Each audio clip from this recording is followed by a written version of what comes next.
Ito pa yung tinatawag ng bukal o tuburan. Ayan. Dito.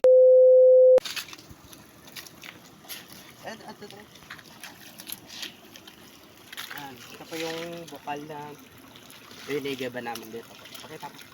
Wow. Ayan. Ito pa tinatawag ng spring. Wow. Hindi rin paliguan, pwede rin inuman. Ayan. Labig ng tubig. Ayan.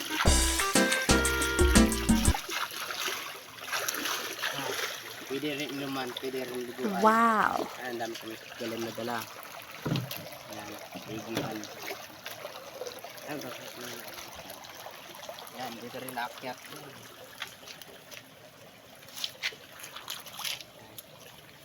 Diyan nanggagaling yung tubig dito. Ayan, dito nanggaling. Tapos may hose yun papunta dito pa. Palabas din sa may tawag yan, bathtub. Parang dyan na niliguan. Ayan, dyan nanggaling yung tubig.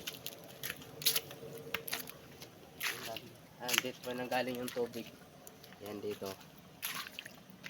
Ayan, dito nanggaling yung tubig. Ayan, malinis. May mga palaka.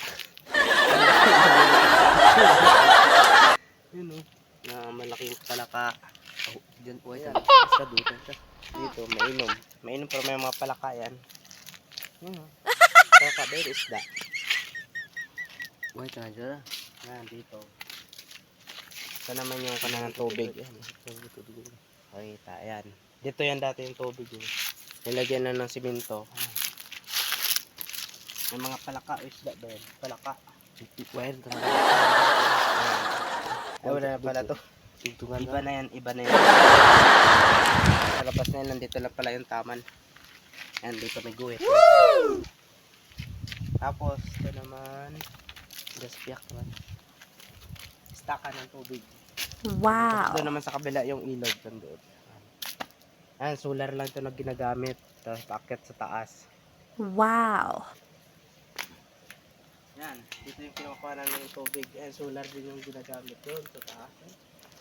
Ah, may bahay ng solar doon. Hindi ka nun. Ah, ang dami nagigib yung tubig.